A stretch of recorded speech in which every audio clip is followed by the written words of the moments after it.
आउने बेला भो आउने बेला भो दर्शन दिन भगवान आउने बेला भो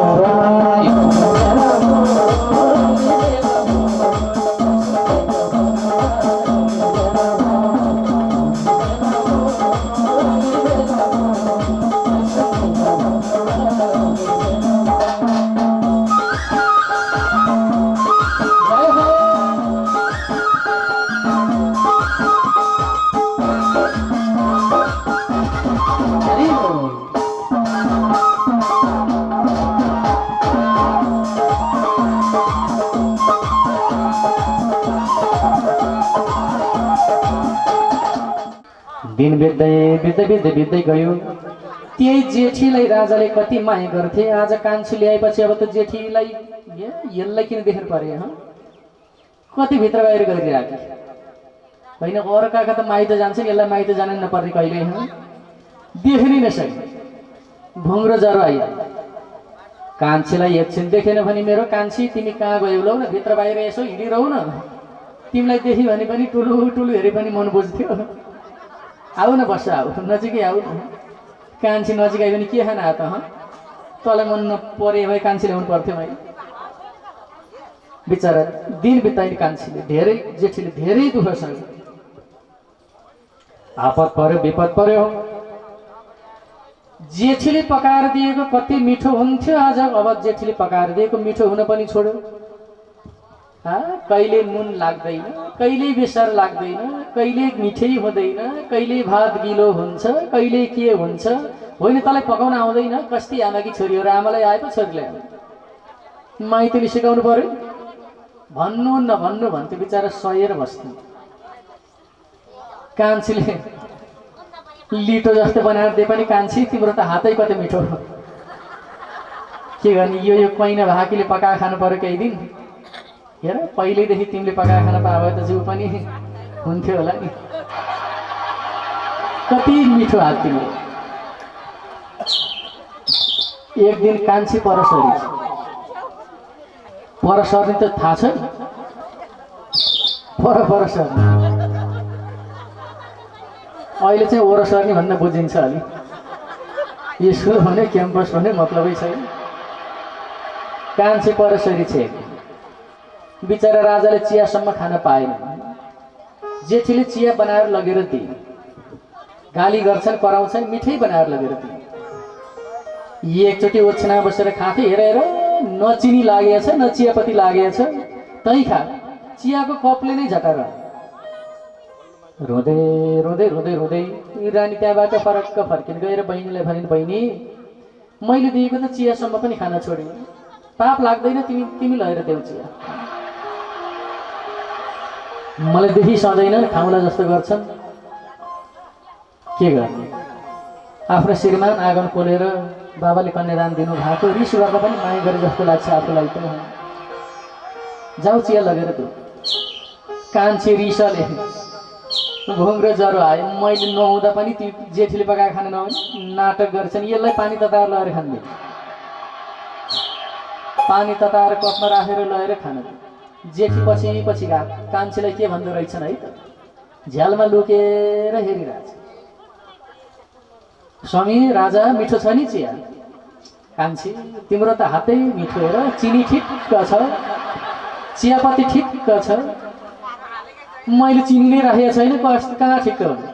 चियापत्ती नै राखेको छैन, कसरी ठिक्क हुन्छ। तातो पानी मात्रै हो। मोरी तैँले चिनी राख्नुपर्छ र नराख्नु त राखे जस्तो छ। राख्दा कस्तो होला। माया हो कि माया हो। मायाले मिठो भयो नि। आऊ न चिया खाउन्जेल बस्दै न नजिक आऊ। बिचरा जेठी फरक्क फर्केर आँसु बगाउँदै बगाउँदै गई। हे भगवान, आज मलाई आफ्नै श्रीमानबाट यति अपमान बनाइदिने वाला त कुनैको दोष छैन, भगवानकै दोष हो। मैले यति मिठो बनाएर दिँदा पनि मिठो हुँदैन। कान्छीले मेरै आँखा अगाडि लगेर पानी तताएर दिँदा पनि चिनी पनि लाग्दो रहेछ, चियापत्ती पनि लाग्दो रहेछ। लौ हेरौँला कति दिनको रहेछ यो माया। रोएर बसिन्, दिन बिताएर बसिन्। समय बित्दै बित्दै बित्दै बित्दै गयो। जेठी रानीको गर्भमा एउटा बच्चा आएछ। जब जेठीको गर्भमा बच्चा आउने बित्तिकै कान्छीले भनी, ए मेरो अगाडि चाहिँ जेठीलाई रिस गरे जस्तो गर्ने, ओह भात हेऱ्यो भने भातै खान्न, फर्केर जान्छ, बास्नाले अगाउँछ, केही लक्षण जस्तो लागेको छ मलाई, अरूको थाहा छैन, त्यसलाई निकाल्ने कि मजाउमा केही होइन, केही होइन। त्यो बिरामी चाहिँ अलिक कमजोरी पनि छ। नाटक गर्ने होइन, माया त्यही जेठीलाई रहेछ, मैले किन लिएँ? मेरी कान्छी कुरो बुझ न, त्यसलाई माया गर्ने भए तिमीलाई ल्याउँथ्यो त। माया त तिम्रो छ नि, के गर्ने, सर्लकै निलो भएको छैन, गोजीमै राखेर घुम्न जाँदा लैजाउँ भएको छैन। त्यो जेठीको माया त मलाई तिलको दाना जति पनि छैन। जेठी मलाई नसुनाउने, कानमा पनि सुन्न मन नहुँदा नि फेरि हुँदा हुँदा पेट बढ्दै बढ्दै बढ्दै गयो। अब कान्छीलाई आयो भुङ्रो ज्वरो, सौताले छोरो पाइ भने मैले घिउर भात खुवाएर बस्ने, त्यसलाई म स्याहार्ने, कहाँ लगेर थन्को लाउने लगाइदियो।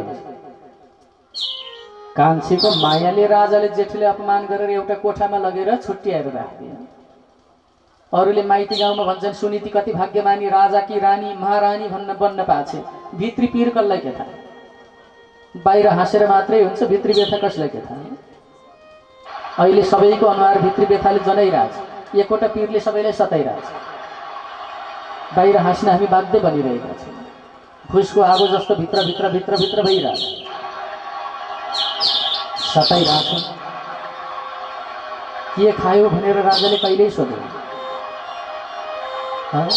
केहीको दुःख छ भनेर राजाले कहिल्यै सोधेन। झन् सौताले त के सोध्छ। गएर कान्छीले विचार गरेछ, अब यसलाई पेटको बच्चा सहित यसलाई मारिदिन्छु, माया गरेको नाटकले मारिदिन्छु। लड्डुमा विष राखेर लगेर, दिदी तपाईँलाई तिर्सना लागेको बेला छ, के गर्ने, राजाले अपमान गर्छन्, मलाई त दिदीको जति माया त कस्तो लाग्छ, त्यति माया लाग्छ दिदी, लाउनुहोस् लड्डु खानुहोस्। यसो खान खोजेको त विषको गन्ध गन्ध पो आयो। ओहो, यो त लड्डु होइन, यो त विष पो रहेछ। म खान्छु बहिनी, तिमी जाऊ, म खान्छु।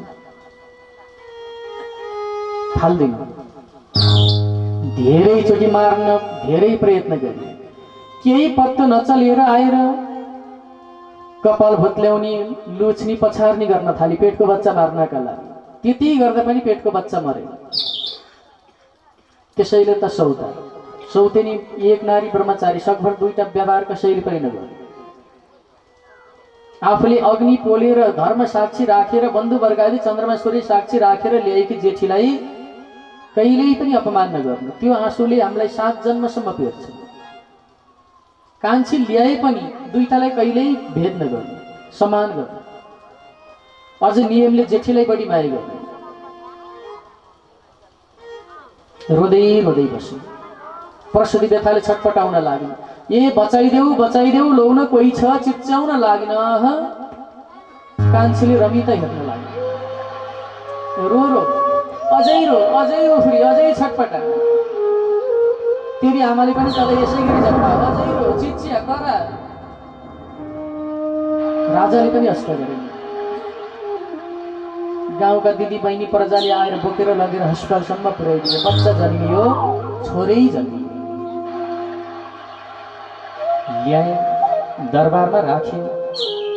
के खाने होला मतलब छैन राजा, कसरी बच्चा हुर्काउने बढाउने मतलब छैन राजालाई।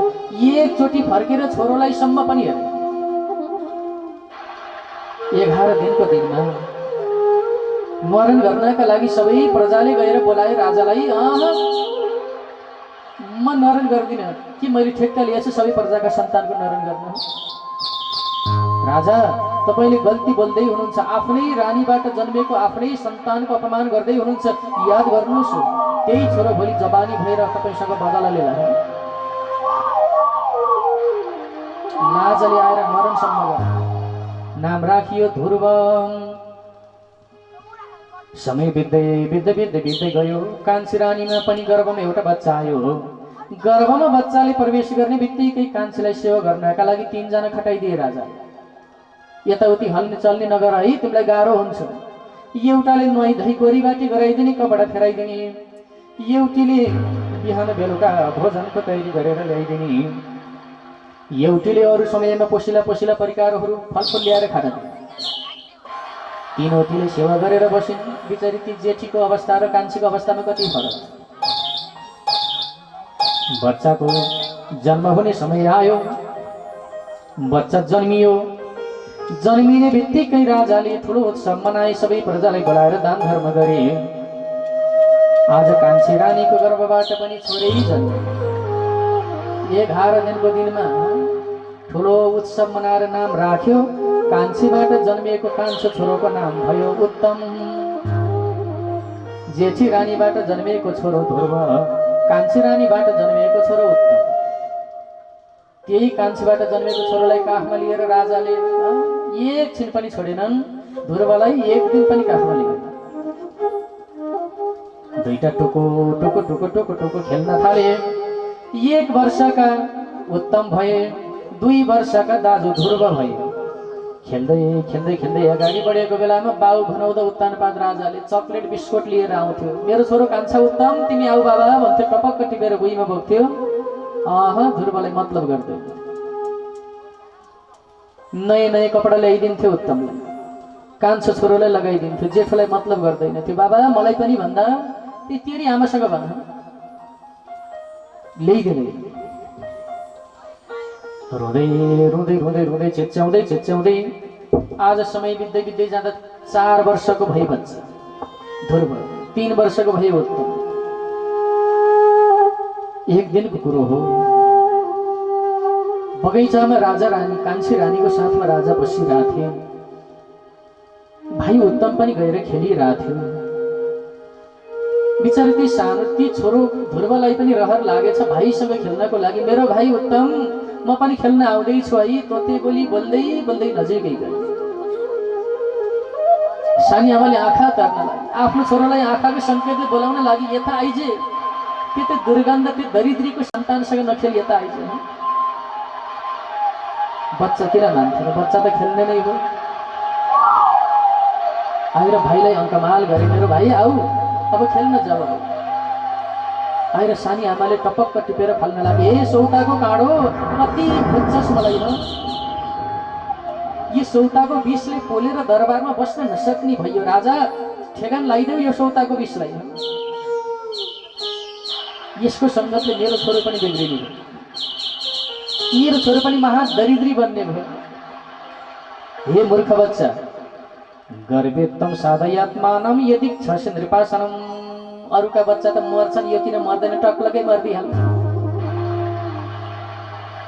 मूर्ख, भाइसँग खेल्न आउने अधिकार कहाँबाट आयो त? आज भाइको शरीरमा छोएर हेरेर दाग लागेको भर्खर फेराइदिएको लुगामा कसरी हिक्मत आयो तँलाई? हो तेरी आमाले पठाओ, कुन चाहिँ कुल घरानकी आमा भर गइहाल। मान्दैनन् बच्चा, किन मान्थे? बच्चाको कामै खेल्ने। रुँदै रुँदै भाइ भाइ भन्दै गयो। बच्चा गएर मर। यदि भाइसँग खेल्ने इच्छा छ भने भाइ बनाएर होइन दाई बनाएर खेल्लास्। मरेर मेरो गर्भमा आएर दोस्रो जन्म लिएर बस। उत्तमको भाइ भएर जन्मेपछि मात्र तैँले यो दाजुसँग खेल्न पाउलास्, यो आदि राज्य पनि पाउलास्। गइहाल। मानेनन् बच्चा। बाबा बाबा भन्दै गए। बाउ चाहिँले अवस्था केही गरे। बाबा म भाइसँगै खेल्छु है। बोल्दै भयो। सानी आमा म खेल्छु है भन्दा फेरि टिपेर गलत्याएर फाल्न लागे। बच्चालाई साह्रै पीडा भएछ, रुन लागे। आमा मलाई बचाइदिनुहोस् न, मलाई बचाइदिनुहोस् न भन्न लागे बच्चा। भित्रबाट आमा बाहिर आउनुभयो। बाबु ध्रुव के भयो तिमीलाई? कसले के गर्यो? आमा मलाई सानी आमाले पिट्नुभयो। मैले नजाऊ भने होइन त, आऊ यता आऊ। आऊ बाबु, कहिल्यै पनि खेल्न त्यता नजाऊ है। हामी सानो मान्छेले ठुलो मान्छेसँग खेल्न हुँदैन, नजाऊ है। राजा सुन्यौ त तिम्रो जेठीको कुरो? कति ठुलो कुरो गर्छ। झुपडीमा जन्मेकीले आएर महलमा बसेर महलकै कुरो गर्छ। मैले जानेछु अब यो बच्चालाई आँखाले मात्र देख्न पर्यो भने माया माया होस् कि पाप होस् कि धर्म होस् आफै बताएर मारिदिन्छु। आओस् न धिक्कार होस् भगवान। त्यति हुँदासम्म बाउ भनाउँदोले एक वचन कान्छी तिमीले बच्चालाई केही नगर न पनि भन्न सकेन। त्यस्तो पनि बाउ हुँदो रहेछ। नाम मात्रको कलङ्क बाउ भनेर जन्मेको रहेछ। भगवान पनि कति निर्दयी। कहिले सन्तान होला भनेर रोएर बस्ने कति छन्, तिनलाई सन्तान नदिएर टुहुरा टुहुरी बनाएर दुखी बनाएर त्यस्ता अपराधी बाउ भन्ने कलङ्कको छोरा बनाएर किन जन्माइदिनु भयो? कति भगवानको निर्दयीपन छ। हे प्रभु, सुनीतिले बारम्बार भगवानको चिन्तन गरेर बस्छन्। यो पनि तिम्रै लीला हो, केही दुखेसो छैन कसैसँग। बाबु आइज नरु बस। आमा म त मर्न जानुपर्छ रे, म त सानी आमाको गर्भबाट जन्मिनु पर्छ रे। मैले त यो दरबारमा जहिले पनि विषले पोलिरहन्छु रे, जहिले पनि काँडाले घोचिरहन्छ रे। तपाईले पहिले किन मलाई मार्नु भएन? तपाईले गर्भैबाट मलाई किन मारिदिनु भएन? सजिलोसँग मर्थे नि म। कहाँ गएर मरौ आमा? बाबु छोरो के भन्दैछस् त? मर्ने कुरो गर्दैछस्? त्यति सजिलो छ मर्न? यदि मर्न त्यति सजिलो थियो भने तेरी आमा त कहिले मरिसक्थ्यो। यदि मर्न त्यति सजिलो थियो भने तेरी सानी आमाले कति चोटि विष खुवाउँदा पनि त मरिन। यदि मर्न सजिलो थियो भने अपमानको पीडाले पाइला पाइलामा मरेकै त हो म। यस्तो कुरो नगर बाबु। यदि तिमी पनि त गयौ भने त म कसको सहारामा बसौँ? मर्ने कुरो नगर है। एक सेकेन्ड तिमीलाई देखिन भने त म त जिउँदै मरे तुल्य हुन्छु। मलाई छोडेर जाने कुरो नगर है। तर आमा, मैले त सानी आमाको गर्भबाट जन्मिनु पर्छ, नमरिकन कसरी जन्मिनु? म त मान्दिनँ। आज त म जसरी पनि जाने हो मर्न। तपाईँ सुतेपछि उठेर गइहाल्छु। बाबु, मर्ने कुरो नगर।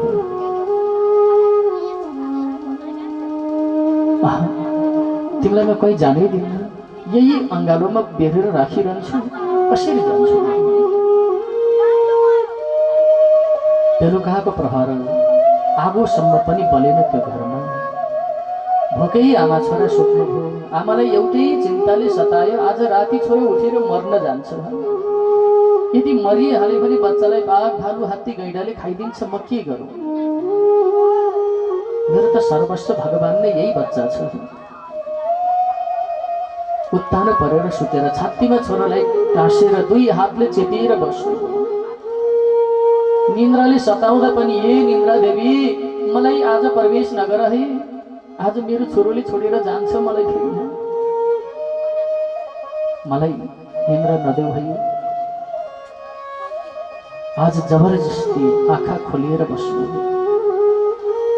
रातको 12 बजे बच्चाले विचार गरे अब त म जानै पर्छ मर्नको लागि। आमा पक्कै पनि निदाउनु भयो। बिस्तारै हात पन्छाएर बच्चा बाहिर आयो आमाको छातीबाट। यसो हेरेको त अचेत अवस्थाबाट आँखादेखि आँसु बगिरहेछन्।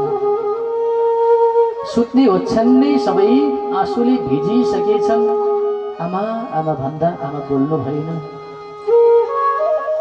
आमा निदाउनु भएछ। बच्चाले विचार गरे अब म जान्छु। 3 पटक आमालाई परिक्रमा गरे। गएर पाउमा घपलक्क शिर झुकाए। आँसुले आमाको पाउ धोएर त्यही जलले सिंचन गरे। आमा अब म सदा सदाको लागि कहिल्यै नआउने गरी जाँदैछु है। माथि जाँदैछु है। यदि तपाईँलाई मेरो यादले सतायो भने, यदि तपाईँलाई मेरो झझल्को आयो भने मेरो भाइलाई हेरेर चित्त बुझाउनुहोस् है। यदि बाघ भालु हात्ती गैंडाले खाएर मर्यो भने त मरिहाली, एउटा फुल फुटेर गयो, गर्भबाट नै खेर गयो, चित्त बुझाउनु होला। यदि बाँचे भने आएर हजुरको म सेवा गर्छु आमा, मलाई पाप नलागोस् है। तपाईँको निर्दयी छोराले आज तपाईँको साथ छोडेर जाँदैछ है। रातको 12 बजे दरबारबाट बच्चा बाहिर निस्कियो, 4 वर्षको बच्चा। भगवानले विचार गर्नुभयो अरे आज त्यति सानो बच्चा मेरो तपस्या गर्न जाँदैछ, बाबु नारद जाऊ गएर फर्काइदेऊ, जाऊ जाऊ गएर फर्काइदेऊ, त्यो बच्चालाई जङ्गली जनावरले मारिदिन्छ, जाऊ। नारद ऋषि आएर सम्झाउन लाग्नुभयो, बाबु तिमी कहाँ जान लागेको, को हो? बाबा उत्तरपाद भन्ने राजाका छोरा, मेरो नाम ध्रुव हो। यो राति कहाँ जान लाग्यो त? मर्न जान लागेको। कताबाट सजिलोसँग मर्न सकिन्छ बाटो देखाइदिनुहोस् न। हेरेर यति सानो मान्छेले पनि यति ठुलो कुरो गरेको, अब म घरमा लगिदिन्छु, यस्तो कुरो नगर। आमाले खोजिरहनु भएको होला, बाबाले खोजिरहनु भएको। बाबा, मेरो बाबाले त मलाई जिउँदै मारिसक्नुभयो, मेरी सानी आमाले पनि मलाई जिउँदै मारिसक्नुभयो, घरबाट त म मरिसकेँ।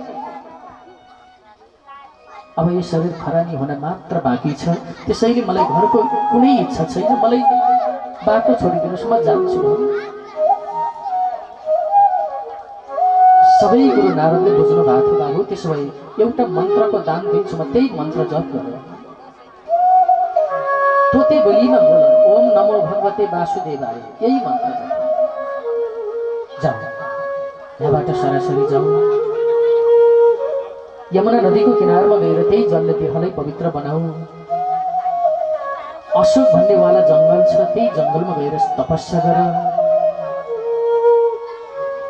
मर्ने कुरो गर्नु हुँदैन, यही मन्त्र जप गर। तिमीलाई कसैले केही गर्न सक्दैन बाबु, जाऊ, मर्न होइन, भगवानले तिमीलाई बचाउनुहुन्छ। नारदको आज्ञा, नारद त्यहाँबाट सवारी। यता 4 वर्षको बच्चा यमुना नदीको किनारमा गएर जलले पवित्र देह बनाएर तपस्या गर्दै गर्दै गर्दै अगाडि बढ्नु। अन्न पनि त्याग्नुभयो, पानी पनि त्याग्नुभयो, खानु भएन। फलफुल पनि नखाइकन सुकेको पात, रुखबाट झरेका पात खाएर केही समय तपस्या गरेको त्यसलाई पनि छोड्यो।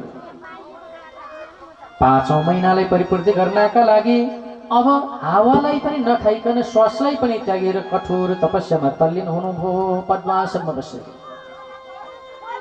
मात्र मन्त्रको जप छ, ओम नमो भगवते वासुदेवाय नमः। हामी पनि सबैले जपौँ है। हरि ओम नमो भगवते वासुदेवाय, ओम नमो भगवते वासुदेवाय, ओम नमो भगवते वासुदेवाय, ओम नमो भगवते वासुदेवाय। वासुदेवाय भज वासुदेवाय, वासुदेवाय भज वासुदेवाय, वासुदेवाय भज वासुदेवाय, वासुदेवाय भज वासुदेवाय। ओम नमो भगवते वासुदेवाय, ओम नमो भगवते वासुदेवाय।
आउने बेला भो आउने बेला भो दर्शन दिन भगवान आउने बेला भो